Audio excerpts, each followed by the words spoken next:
جی بالکل، ہم اس وقت موجود ہیں بہاڑی میں، جہاں پر ہمارے ساتھ موجود ہیں ڈاکٹر عدنان اکرم، آرتھوپیڈک ہیں، ہڈیوں کے اسپیشلسٹ ہیں. ان سے ہم بات کریں گے جو ایکسیڈنٹ ہوتے ہیں، ایکسیڈنٹ کے فوراً بعد کیا فرسٹ ایڈ لے سکتے ہیں ہم، اور کیا ہمیں جو 1122 والے بھی بیسیکلی جو ہے فرسٹ ایڈ دے رہے ہوتے ہیں. السلام علیکم سر. وعلیکم السلام. میرا نام ڈاکٹر عدنان اکرم ہے. میں ہڈیوں کا اسپیشلسٹ ہوں، آرتھوپیڈک سرجن ہوں. تو اس حوالے سے کہ جو مریض ہیں جو جن کا ایکسیڈنٹ ہو، ٹراما کے کیسز ہیں، اگر وہ اس کو ٹراما ہوتا ہے تو امیڈیٹ جو میئر ہم نے فوری طور پہ جو کرنے ہیں وہ کیا کرنے ہوتے ہیں. اس میں سب سے جو اہم چیز ہے وہ فوراً اس کی لمب کی پروٹیکشن ہے کہ فوری طور پہ آپ جو ہے نا وہ بازو ہے یا ٹانگ ہے اس کو پروٹیکٹ کریں. اس کے نیچے کوئی بھی سپورٹ جو آپ کو اسی وقت اویلیبل ہے، کوئی تکیہ ہے، کوئی لکڑی ہے، کوئی سخت چیز ہے، کوئی گتا ہے وغیرہ، اس سے اس کو فوری طور پہ سپورٹ کریں اور اس کو لائٹ سی ایک بینڈیج سے اس کو پروٹیکٹ کریں. الحمدللہ ہمارے پاس جو فیسلٹی یہاں بہاڑی میں جو موجود ہے وہ 1122 کی ہے. فوری طور پہ کال کرتے ہیں تو ود ان نو ٹائم جو ہے نا وہ آپ کے پاس پہنچ جاتے ہیں. تو اس سے یہ ہے کہ فوری طور پہ آپ کے جو پیشنٹ ہے اس کو فرسٹ ایڈ مل جاتی ہے، جو بڑی اہم ہوتی ہے. کئی دفعہ ایسے ہوتا ہے کہ لمب جو ہے وہ ٹوٹ کے ہینگ کر جاتی ہے، ہینگ کرنے کے بعد جو ہے نا اس کو ہم پروٹیکٹ نہیں کرتے تو اس کی ویسلز کے اوپر جو ہے نا پریشر پڑ جاتا ہے. تو ایسے میں ہمیں فوری طور پہ جو ہے نا لمب کو پروٹیکٹ کرنا ہوتا ہے. اگر ایسے میئر ہماری سوسائٹی میں سب لوگوں کو آتے ہیں تو اس کے لیے وہ فوری طور پہ جو ایک ٹراما سے اور اس کے جو کنسیکوینسز ہے اس سے بچنے کے لیے جو چیزیں کرنی ہوتی ہیں وہ لوگوں کو پتہ چل جاتی ہے. تو فوری طور پہ میرا ٹیک ہوم میسج یہی ہے کہ اس لمب کو فوراً کسی بھی سپورٹ کے ساتھ، کسی بھی ہارڈ آبجیکٹ کے ساتھ اس کو پروٹیکٹ کریں، اس کو الائن کریں، اس کی لائٹ سی جو بھی کپڑا یا بینڈیج ہو وہ کریں، اور فوری طور پہ آپ آرتھوپیڈک سرجن سے رابطہ کریں یا ایمرجنسی میں جو ہے رابطہ کریں. انشاءاللہ اس کے بعد جو ہے نا جو انیشیل میئر ہے جس کی وجہ سے جو آپ کو نقصان ہونے سے اس سے آپ بچ جائیں گے انشاءاللہ. شکریہ. جی doctor, thank you very much. آپ نے بتایا کہ ایک تو وقتی طور پہ خود ہی جو بینڈ کر لیں یا کپڑے سے باندھ لیں اس کو، دوسرا 1122 کی سہولت ہمارے پاس موجود ہوتی ہے، کوشش کریں کہ ان کے پاس فرسٹ ایڈ ہوتی ہے. اچھا سر، ایسے سردیاں آ رہی ہیں، سردیوں میں جو بزرگ حضرات ہیں ان کے جوڑوں میں پین شروع ہو جاتا ہے، ریڑھ کی ہڈی میں پین شروع ہو جاتا ہے، پرانے درد کی وہ نکل آتے ہیں. تو اس حوالے سے آپ کیا کہنا چاہیں گے؟ اس حوالے سے یہ ہے کہ موسم کی تبدیلیوں میں نا خاص طور پہ اولڈ ایج سے جو 50 سال سے ابو ہیں ان میں لازمی طور پہ تبدیلیاں آتی ہیں. جیسے پرانے جوڑوں کے درد ہیں، گھٹنوں کے، بازو کے، پٹھوں کے، وہ موسم کی تبدیلی کے ساتھ ساتھ وہ شروع ہو جاتے ہیں. بہت ساری ایسی وجوہات ہیں جس کی وجہ سے یہ ہوتا ہے. جب ویدر چینج ہوتا ہے نا لوگ اس میں اپنے ویدر کے حساب سے کپڑے وغیرہ اس کو فوری طور پہ ایڈجسٹ نہیں کرتے. جب کوئی سردی وغیرہ لگ جاتی ہے پھر وہ گرم کپڑے پہننا شروع کرتے ہیں. تو یہ چیز ہے کہ احتیاط علاج سے بہتر ہے. اس کے لیے یہی ہے کہ جب بھی موسم کی تبدیلیاں آئیں پنکھے کا یا اے سی کا استعمال جو ہے نا وہ آپ ترک کر دیں. دوسرے نمبر پہ جو گرم کپڑے ہیں اس کا استعمال کریں.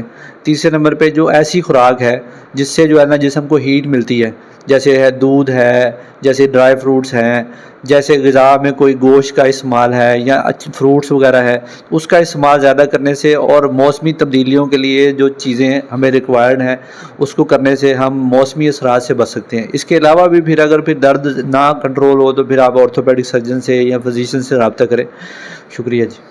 اچھا سر، اگر ہم دیکھیں کہ ہمارے معاشرے میں دیسی ادویات بھی ہیں تو مختلف قسم کے تیل لوگ یوز کرتے ہیں اپنے گھٹنوں پہ لگا لیے یا دردوں کے لیے، تو کیا ان کا استعمال ٹھیک ہے؟ ٹھیک ہے. لوکل مساج سے، مساج تھراپی سے نو ڈاؤٹ فائدہ ہوتا ہے. ٹھیک ہے، پر یہ ہے کہ اکثر اگر تیل لگا کے اس کو ایکسپوز چھوڑ دیا جائے جوڑ کو تو بجائے اس کے کہ وہ گرمی کے وہ ٹھنڈ لگ جاتی ہے تو اس کے اوپر گرم پٹی یا کوئی گرم کپڑا وغیرہ لازمی باندھیں تاکہ وہ جو تیل کے اثرات ہیں وہ یہاں پہ رہیں. یہ نہ ہو کہ ٹھنڈ لگنے کی وجہ سے اور زیادہ درد بڑھ جائے. ٹھیک ہے. اس کے علاوہ ہم یہی ریکمینڈ کرتے ہیں کہ بجائے اس کے کہ لوکل تیل وغیرہ کی زیادہ مالش لگا کے وہ ہڈی بند جو چڑھاتے ہیں اس سے آپ پرہیز کریں، کیونکہ ہمارے پاس اکثر ہی مریض ایسے آتے ہیں جو غلط علاج کرانے کے بعد جو ہے نا وہ ہمارے پاس آتے ہیں. تو اس لیے ریکمینڈڈ یہی ہے کہ آپ اسپیشلسٹ جو اس کا ہے اس کے متعلقہ ڈاکٹر ہے اسی سے رجوع کریں. خود سے سیلف ٹریٹمنٹ سے جو ہے نا وہ پرہیز ہی کیا جائے.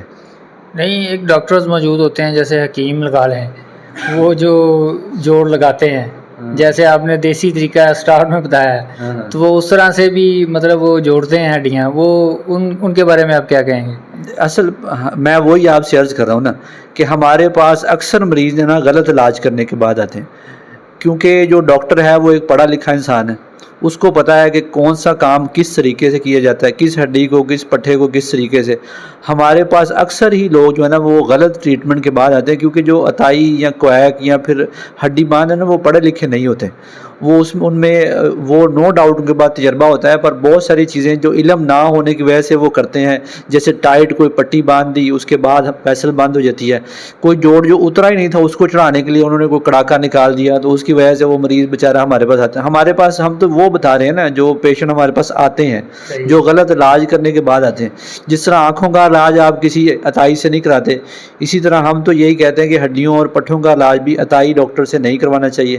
اس کو بھی آپ ریکمینڈڈ جو آرتھوپیڈک سرجن ہے اسی سے کروائیں. نہیں تو ہمارے پاس روزانہ ڈیلی بیسس پہ کمپلیکیشن ہو کے آتے ہیں لوگ، تو اس کو پھر ہمیں ٹریٹ کرنا بھی بلکہ مشکل ہوتا ہے، کیونکہ وہ جو بگڑا ہوا کام ہے نا اس کو ٹھیک کرنا انتہائی مشکل ترین کام ہے. زیادہ نقصان ہو جاتا ہے. زیادہ نقصان ہو جاتا ہے، بالکل ایسے ہی ہے. بہتر ہے کہ سٹارٹ میں ہی آپ کے پاس آیا جائے.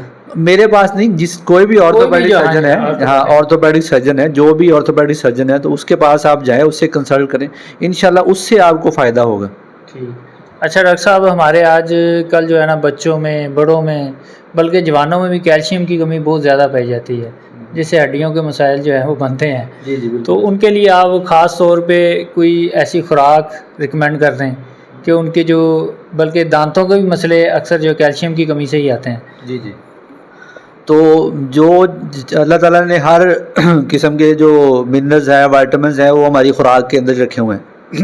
تو جو چیزیں ہمیں کیلشیم، وائٹامن ڈی زیادہ دیتی ہیں، اس میں جو کیلشیم ہے وہ سب سے زیادہ دودھ کے اندر ہے. یہ دودھ والی جتنی پروڈکٹس ہیں اس کے اندر ہے، جیسے دودھ ہے، دہی ہے، کھیر ہے، لسی ہے، یا جو بھی چیزیں دودھ سے بن رہی ہیں نا، اس میں سب سے زیادہ دودھ میں اگر ہم کہیں گے دودھ کی کھیر بنا کے کھاتے ہیں، تو کھیر جب ہم اس کو ہیٹ کریں گے تھوڑا بہت کیلشیم اس کا ضائع ہو جائے گا.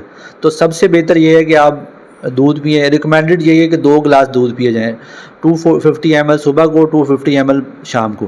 تو اگر 2 نہیں پی سکتے تو 1 گلاس لازمی ہے. اس کے علاوہ جو ڈرائی فروٹس ہیں جیسے بادام ہے.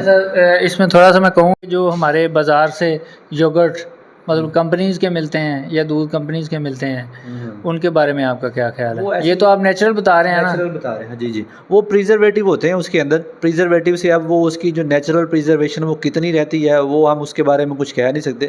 جو نیچرل چیز ہے وہ نیچرل چیز ہے. جو ان پروسیسڈ ہے نا، جس کے اندر کوئی کیمیکل نہیں ڈلا، اس کی جو ہے نا وہ افادیت سب سے زیادہ ہے، وہ اوپر ہے، وہ دیسی ہے، مطلب وہ نیچرل ہے.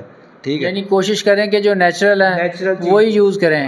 کمپنیز کی بھی ذرا جو ہے اسے بھی اوائڈ کیا جائے. بالکل. کمپنیز کی جو نیچرل چیز ہے نا، اب آرگینک فوڈ کی طرف کیوں آ رہے ہیں؟ اب آپ امریکہ جائیں، وہ سارے آرگینک کی طرف آ رہے ہیں کہ یہ آپ دیسی چیزیں کھائیں. اس میں سب سے زیادہ وائٹامن ہے، اس میں منرلز ہیں، اس میں سب سے زیادہ، سب سے کم جو ہے نا ایسے کیمیکل ہیں جو آپ کی صحت کے لیے ہارمفل ہیں. تو جو نیچرل چیزیں ان جیسی تو کوئی چیز ہی نہیں ہے. دوسرے نمبر پہ آتی ہیں جو باقی چیزیں ہیں، جو مطلب اگر آپ کو اویلیبل نہیں ہے دہی تو آپ وہ دوسرا بھی کھا سکتے ہیں. تو اس کے علاوہ ڈرائی فروٹس ہیں جیسے بادام ہے، تو وہ کہتے ہیں کہ 1 مٹھی کے برابر اگر آپ ڈیلی ڈرائی فروٹس کھائیں تو اس سے یہ ہے کہ آپ کا نیچرل HDL اور آپ کے پروٹین اور کیلشیم کی ریکوائرمنٹ پوری ہو جاتی ہے. تو بہتر یہی ہے کہ آپ ایٹ لیسٹ، اور لوبیا جو ہے اگر بادام نہیں افورڈ کرتے لوبیا استعمال کر سکتے ہیں. بس یورک ایسڈ والے جو پیشنٹ ہیں جن کا یورک ایسڈ زیادہ، وہ لوبیا سے تھوڑا پرہیز کریں. باقی آپ بادام بھی کھا سکتے ہیں، دودھ پی سکتے ہیں، دہی کھا سکتے ہیں. ان چیزوں میں کیلشیم ہوتا ہے. خاص طور پہ جن لوگوں کی ہڈیاں ٹوٹ جاتی ہیں ہم باقاعدہ ان کو جو ہے نا ریکمینڈ کرتے ہیں کہ بھئی دودھ، دہی اور اس طرح کی چیزیں استعمال کی جائیں. اور جو لوگ افورڈ کر سکتے ہیں وہ پستہ لے لیں، اخروٹ لے لیں. بالکل ایسی ہیں جو، یہ تو ڈرائی فروٹس تو ہے غریبوں کی پہنچ سے دور ہی ہوتے ہیں. بٹ یہ ہے کہ جو افورڈ کرتے ہیں وہ لازمی اس کو استعمال کریں. تو دودھ تو پی سکتے ہیں، دودھ بھی استعمال کر سکتے ہیں. ٹھیک ہے. ہاں. اچھا، آخر میں آپ ہماری عوام کو کوئی پیغام دینا چاہیں؟ میرا یہی میسج ہے کہ احتیاط جو ہے نا وہ علاج سے بہتر ہے. کوئی بھی کام ہے، کوئی بھی بیماری ہے، اس میں چاہے وہ شوگر ہے، چاہے وہ ہڈیوں کی کمزوری ہے، اس میں پہلے نمبر پہ احتیاط آتی ہے. آپ اس کو اپنائیں. ایسے کام جس سے آپ کی شوگر بڑھے یا ہڈیاں کمزور ہوں، مطلب ان ہیلدی ڈائٹ ہے، لیٹ نائٹ میلز ہیں، ٹھیک ہے، جو پروسیسڈ فوڈ ہیں ان سے آپ پرہیز کریں. جو نیچرل چیزیں ہیں اس کی طرف آئیں. اور ہڈیوں کے متعلق جتنے بھی مسئلے ہیں نا، اس کے لیے بہترین یہی ہے کہ آپ ہڈی کے اسپیشلسٹ سے رابطہ کریں، بجائے اس کے کہ پہلے آپ اتائی یا ہڈی باندھ یا چھوٹے جو ڈاکٹر ہیں پہلے ان سے رابطہ کر رہے ہیں، پھر اس کے بعد جب کام خراب ہو رہا ہے پھر آپ ڈاکٹر کے پاس آ رہے ہیں. تو جیسے آپ باقی اسپیشلٹیز میں ہیں، اسی طرح ہڈی کے اسپیشلٹی میں بھی آرتھوپیڈک سرجن سے ہی رابطہ کریں. اس سے یہ ہوگا کہ آپ کا ٹریٹمنٹ ایٹ لیسٹ جو ہے نا وہ خراب نہیں ہوگا انشاءاللہ۔ اچھا سر، آخر میں یہ چلیں، آپ نے شوگر کا ذکر کیا اور اس کے علاوہ ہم بچوں کو، جو بچے ٹافیاں وغیرہ کھاتے ہیں اسے دانتوں کے مسئلے بنتے ہیں، کیلشیم کی وجہ سے بنتے ہیں، تو یہ ان لوگوں کو کوئی مشورہ دے دیں جاتے ہیں؟ وہی میں نے بات تو وہی کی نا، جو ان پروسیسڈ، جو پروسیس فوڈ ہے نا، جیسے ٹافیز ہیں یا جو جوس ہیں، یہ پروسیس کیمیکلز ہوتے ہیں اس میں بیسیکلی۔ آپ اگر اس کو بنتے ہوئے دیکھ لیں نا تو آپ کبھی نہ کھائیں، اس کی وجہ یہ ہوتی ہے کہ اس میں کیمیکلز ہیں۔ جو نیچرل چیز ہے، بجائے اس کے کہ آپ اس کو جو ہے نا وہ ٹافی لے کے دیں، آپ اس کو گھر میں کوئی مٹھائی، دودھ کی بنی ہوئی برفی یا کوئی دودھ کی بنی ہوئی کوئی کھیر، اس طرح کی چیزوں کی عادت ڈالیں، بجائے اس کے کہ ٹافی، اس سے تو جو نیچرل چیز نہیں ہے اس سے تو کام خراب کرنا ہی ہے۔ اور باقی بچوں میں یہ ہے، اکثر لوگ جو ہے نا وہ باہر کی چیزیں لے کے دیتے ہیں، اس کی بجائے نا ان کی عادت ڈالنی چاہیے کہ گھر کا روٹی، گھر کا سالن، گھر کا دودھ، ہر چیز گھر میں استعمال کی جائے، اس سے بڑا فائدہ ہوگا انشاءاللہ۔ جی تھینک یو ویری مچ جی، ڈاکٹر عدنان اکرم صاحب جو ہمیں بڑے مفید مشورے دے رہے تھے، تو امید ہے جو عوام ہے ان کے مشوروں سے فائدہ اٹھائے گی جی۔